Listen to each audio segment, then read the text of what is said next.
नमस्कार मेरे दोस्तों। आज मैं आप लोगों को एक लोक कहानी सुना रहा हूँ।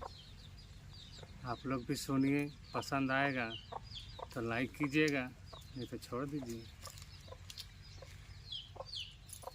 एक ठो राज्य में एक ठो राजा रहता था।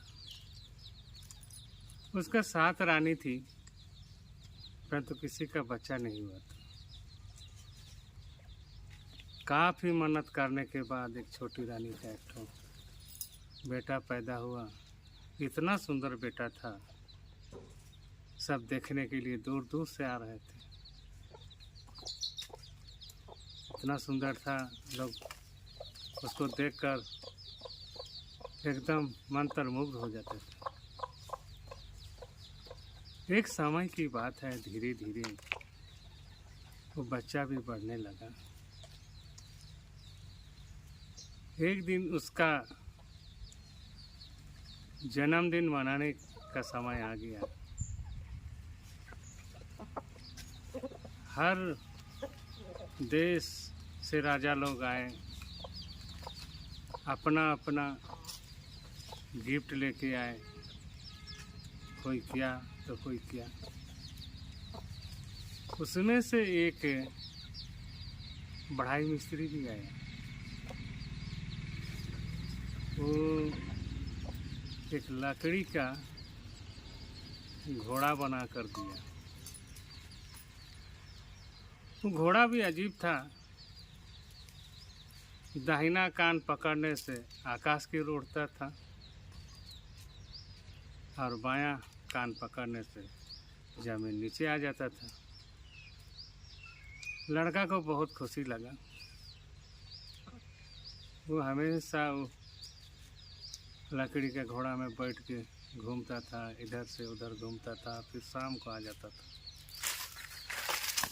ऐसा करते करते लड़का 21-22 वर्ष का हो गया। अब एक दिन उसको चाहत हुआ, चलो हम अपना दूसरी जगह भी घूम के आते हैं। तब वो लड़का घोड़ा में बैठा और इसके बाद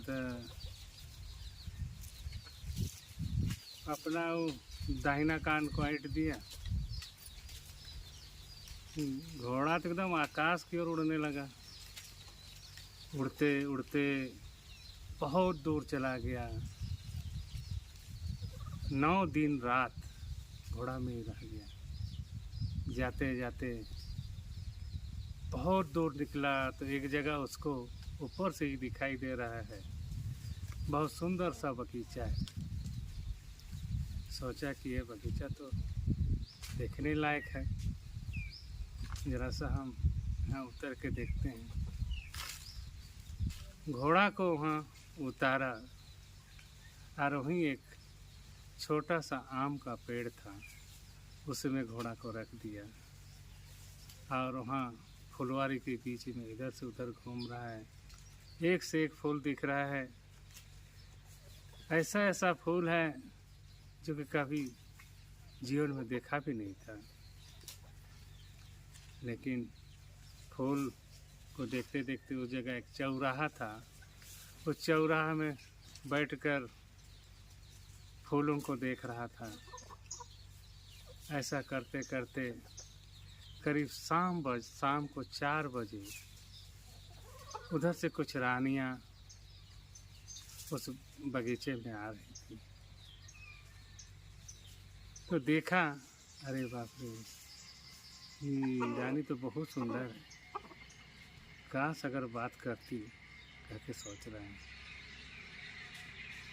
अपना हिम्मत जुटाया, लेकिन हिम्मत नहीं कर सका बात करने के लिए।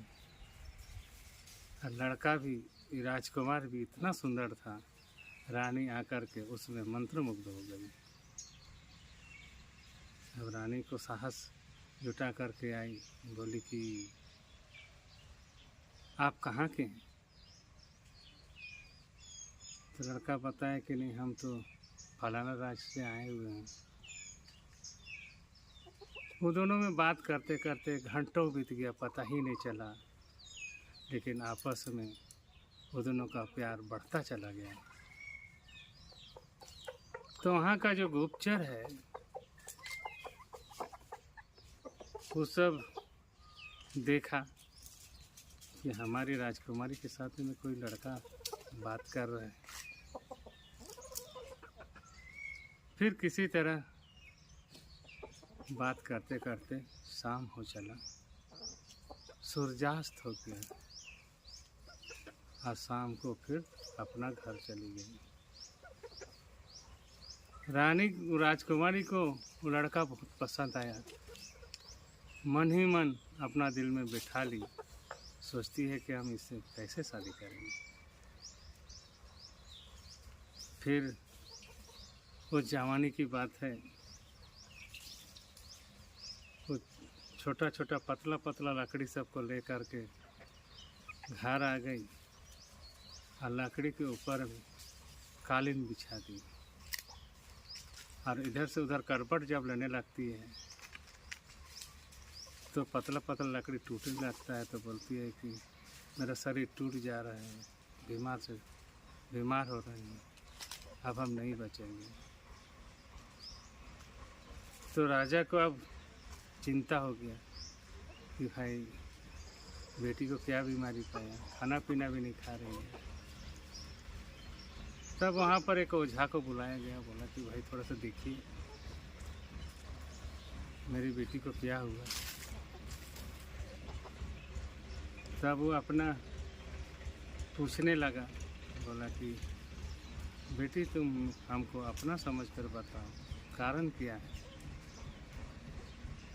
तो बताइए कि हम लोग का बगीचा में एक राजकुमार आया है, हम उसी से शादी करना चाहते हैं।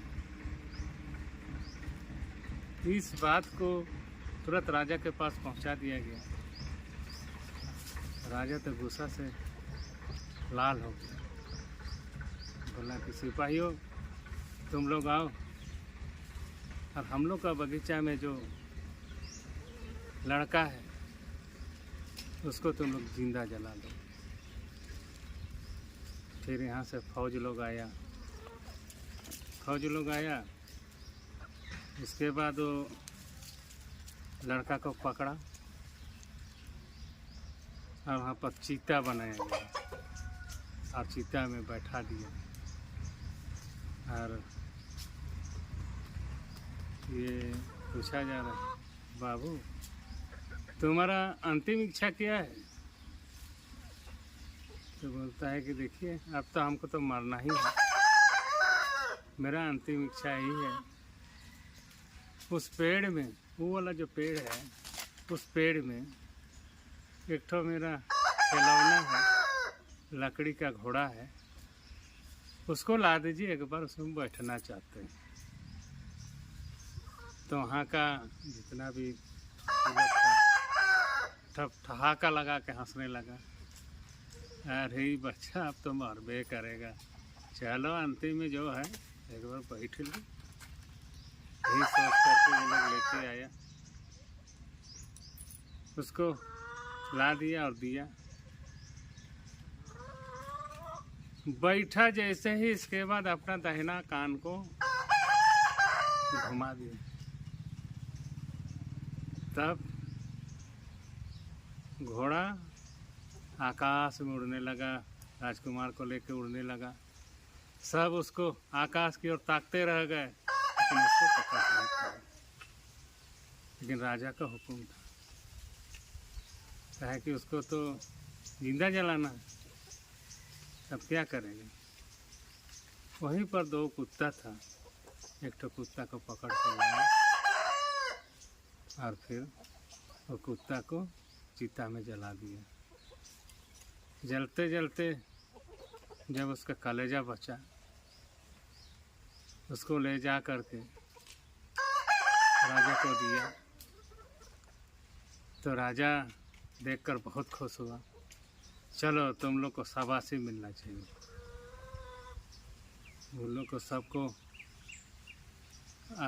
शाबाशी के तौर पर अपना हीरा मोती जवाहरात जो भी है सारा चीज़ उन लोग को मनपसंद लायक पारितोषिक दिया।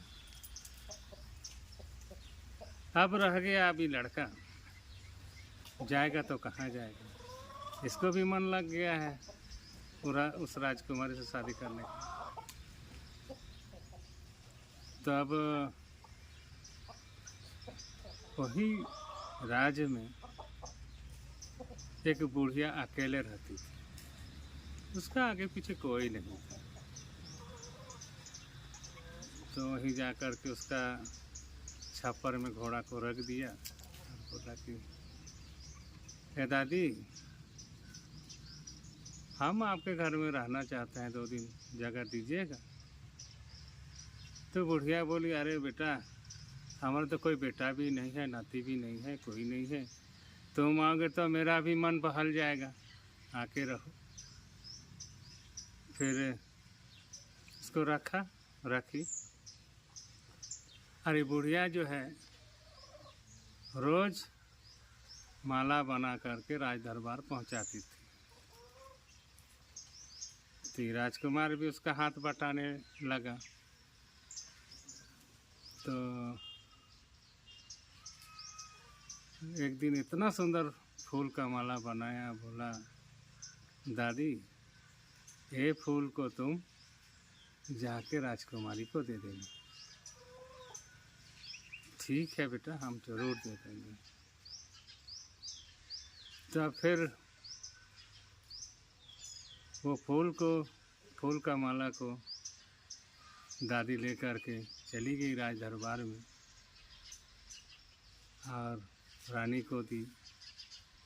रानी को बता दी कि जिस लड़का से तुम प्यार करते हो वो लड़का मेरे साथ में है, किसी को मत बताना। हाँ दादी, कब मिलाइएगा? हमको अभी मिलना है। रुको, सब्र करो, सब्र का इंतज़ार अच्छा होता है। तो फिर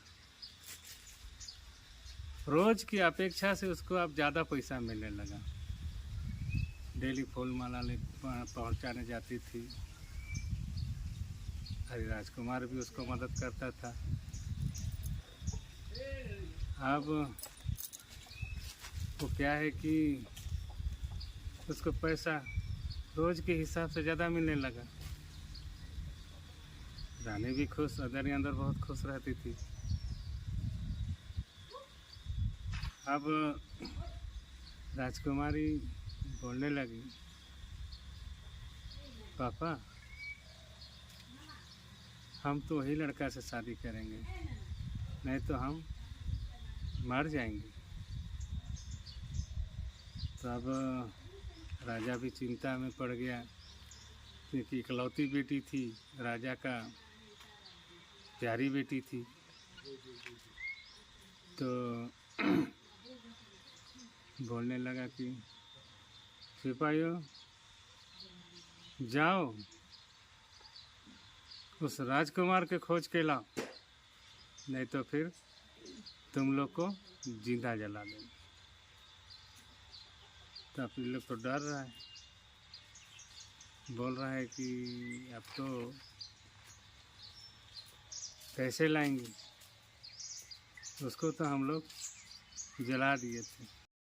नमस्कार मेरे दोस्तों, आज इतना ही। फिर कल आगे की कहानी, यही कहानी आगे आप लोगों को फिर से सुनाऊंगा। नमस्कार, जय झारखंड।